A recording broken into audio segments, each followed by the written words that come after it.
One of the local Washington events we try to attend every year is the Trail Jamboree put on by the Pacific Northwest 4-Wheel Drive Association.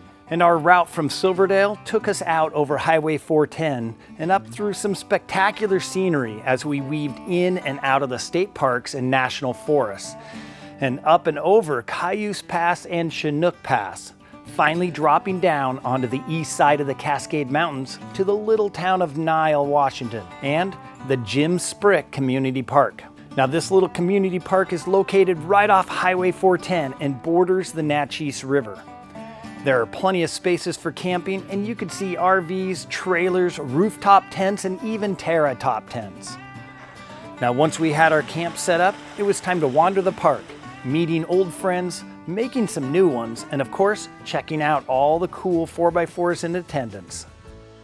The PNW4WDA is a nonprofit made up of clubs and individual members from around Washington, Oregon, and Idaho.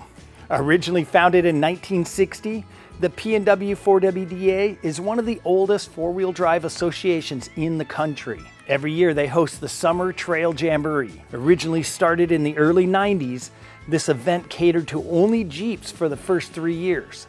Then it was opened up to all makes of 4-wheel drives to better reflect their membership. Now, one of the first things you're going to notice at a PNW4WDA event is that there are lots of Jeeps. But you'll also see many other makes of 4-wheel drives in attendance.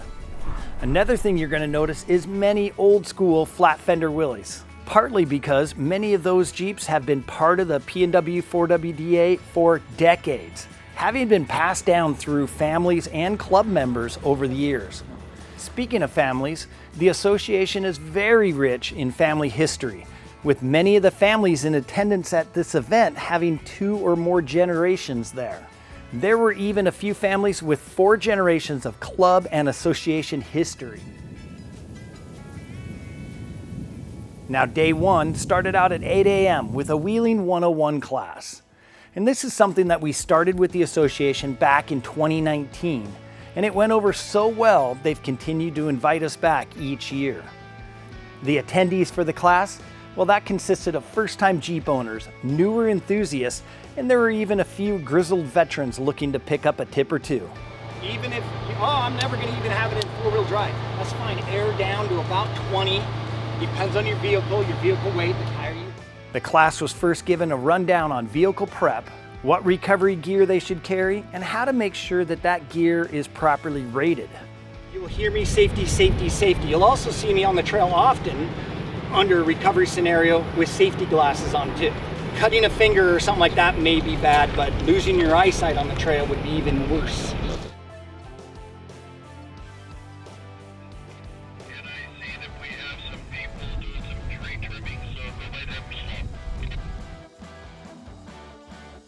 We then headed up into the wilds to our first stop, where we got to discuss the utility and uses of a high lift jack.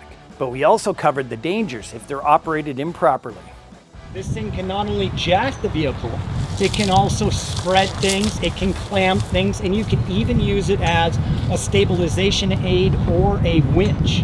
Don't get one of these instead of a winch though, because winching with this is very slow. So now that we've got the vehicle in the air, to drop the vehicle, again, use the palm of your hand, just give it a quick strike. As we come up, as soon as I click that pin, now I have the weight of the vehicle on it. And the dangerous part of the high lift jack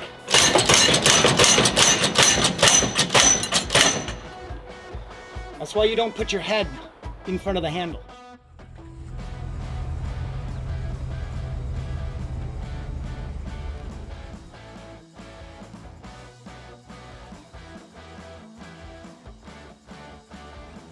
It was then back to the fire roads to our next stop, and that was winch training.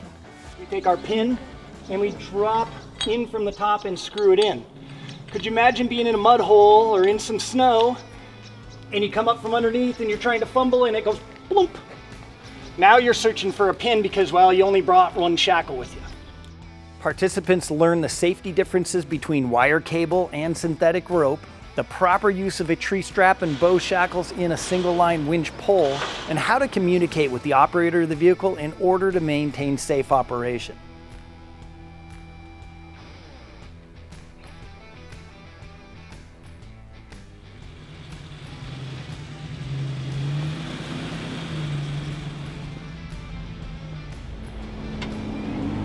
Then it was more driving through some beautiful scenery to a trail with a short, loose hill climb to show how using 4-low maintains control up steep gravel inclines and what to do in event of a failed hill climb.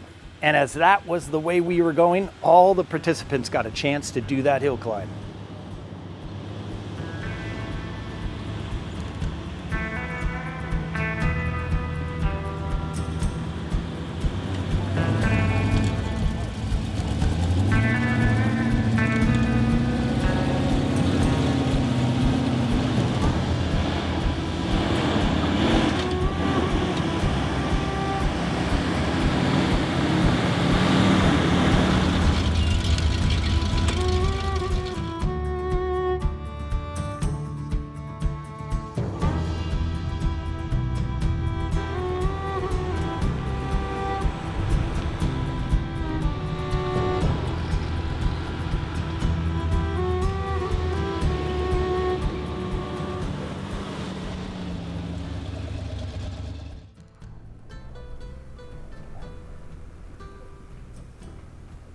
We then continued on until we got out to Clemens Ridge to enjoy the epic views, including that of Mount Rainier in the distance.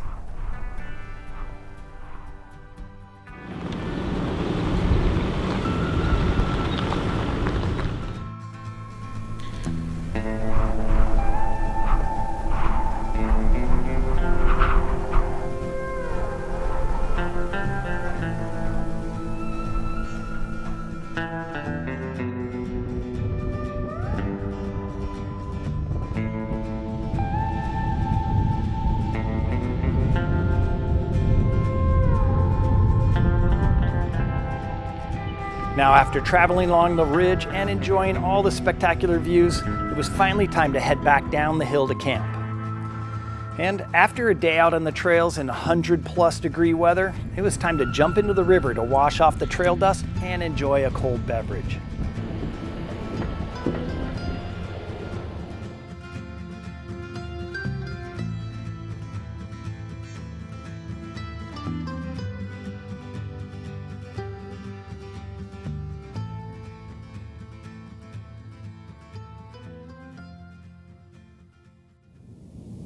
Now, day 2 was an in-camp vendor day with no organized trail rides. And this is where supporting businesses could set up a booth to show off their products and talk with event goers. There was also a few training seminars, and at 10:30 I got the chance to go through another high lift demonstration, which is always a crowd favorite. This often is the best place to finish your jack at, right at the wheel. So that way, instead of lifting your body way up, let's say you've got a winch and front bumper, you lift it way up.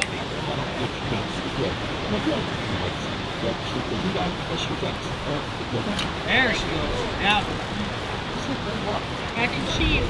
Mac and cheese.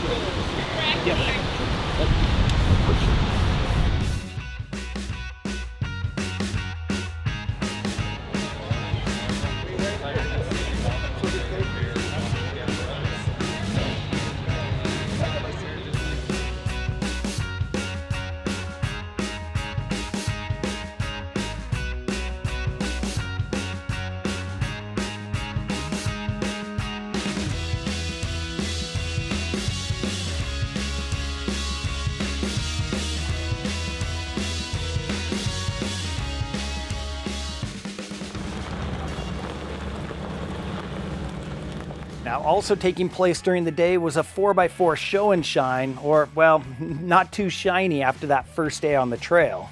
They also had a teeter-totter and an RTI ramp set up, so you could show off both your driving skill and how flexible your suspension was.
The rest of the day was a free day, with many choosing to relax in camp or in the river, and of course catching up with all those old friends.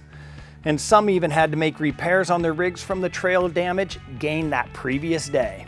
Now in the evening, there was a driver's meeting was held, and members had an option for a catered barbecue dinner. Go out to meet up on your trail, make sure you got a full tank of gas.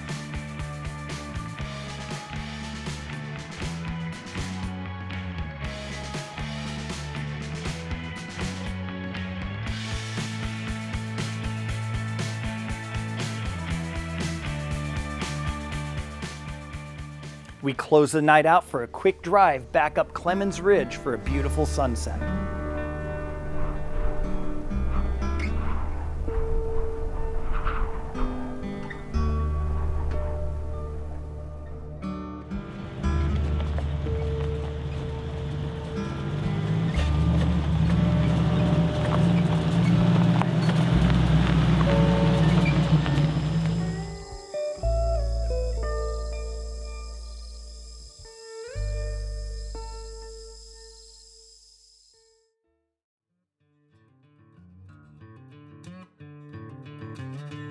Day 3 began early with a morning trail ride out to a Pacific Northwest favorite play area, Moon Rocks and Funny Rocks.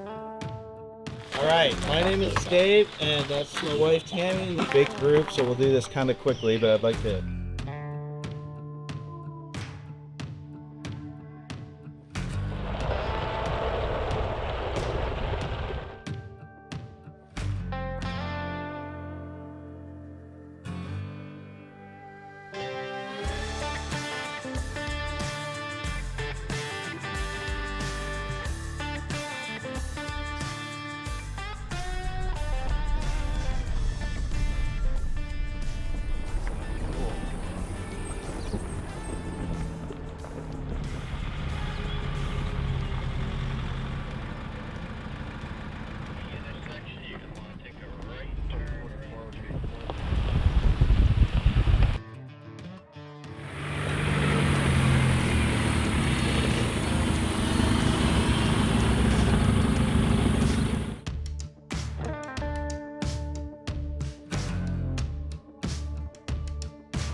These are a couple well-known spots in the Naches area.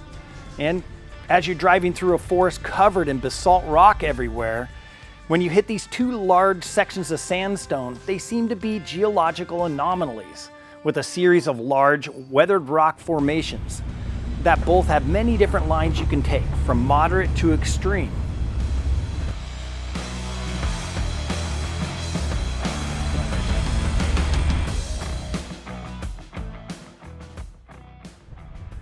Many require careful maneuvering, and having skilled spotters on hand was definitely a bonus. Now, we spent quite a bit of time playing around Moon Rocks. It offers incredible scenic views of the surrounding forest and valleys, and it was the perfect spot to take a lunch break while we watched other drivers navigate some of the lines.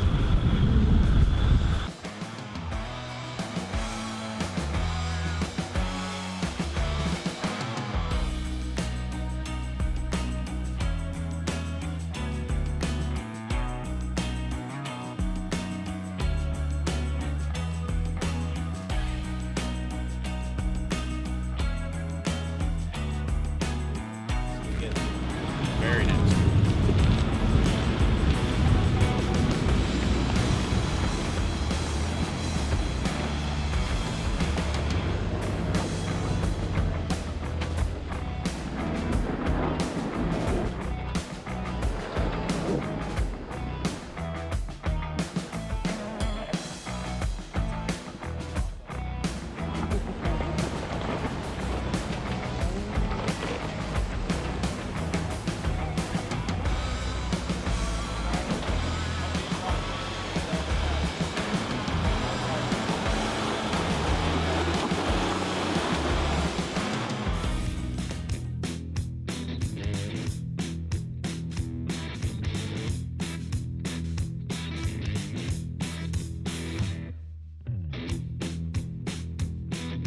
Don't watch it to build confidence. This is a show.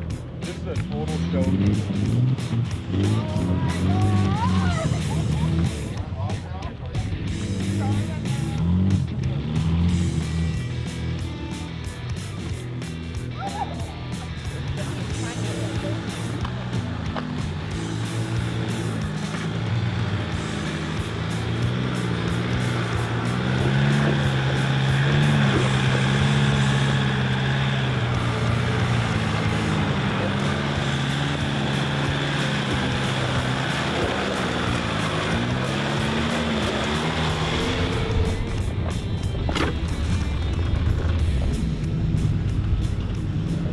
It was around this time that one of the participants, Chris Spencer, in his little 1948 Flatty, had some problems with his carburetor.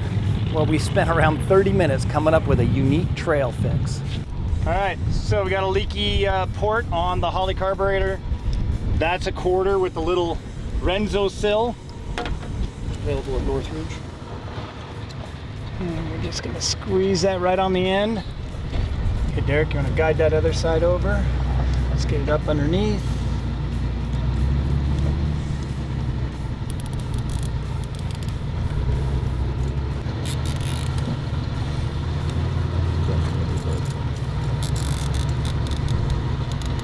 Make that puppy tight.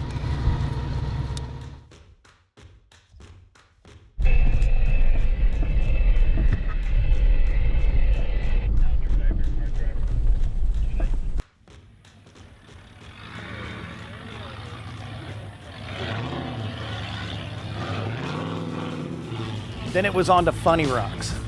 Now this is a much smaller area than Moon Rocks, but it also had many challenging lines to take. And again, the trail hosts were there to help spot people up.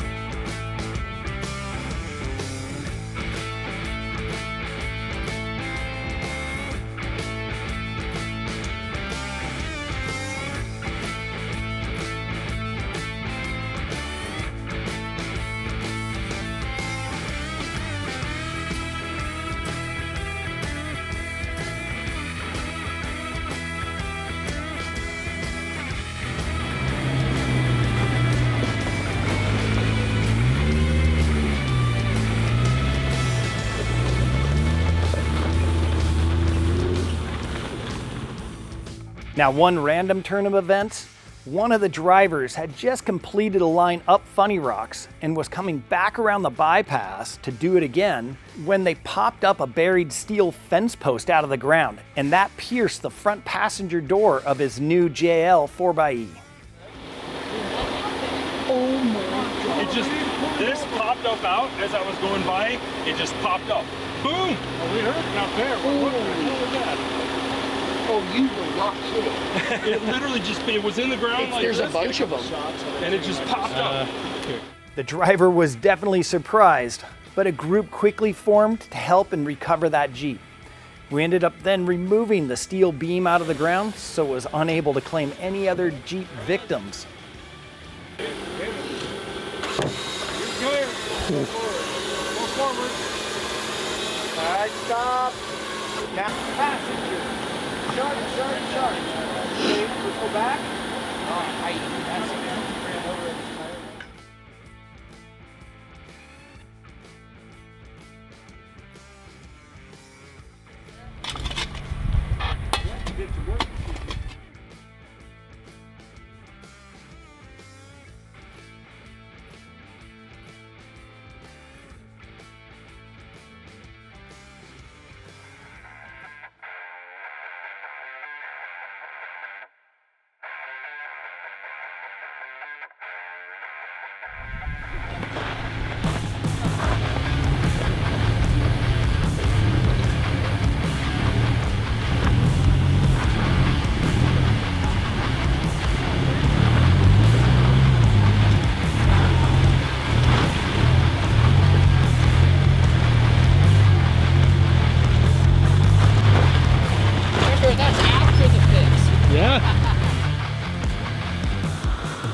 The trail hosts then took the convoy up to a viewpoint looking over Naches Lake.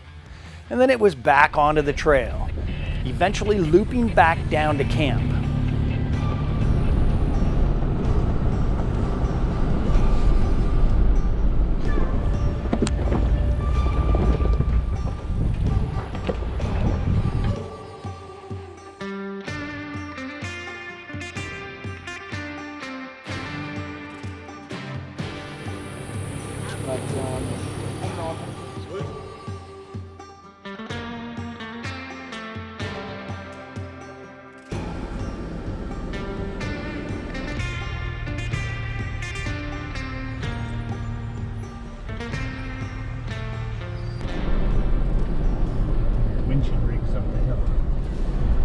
It ended up being a dry and dusty end to a long day, and we are definitely looking forward to another soak in the river.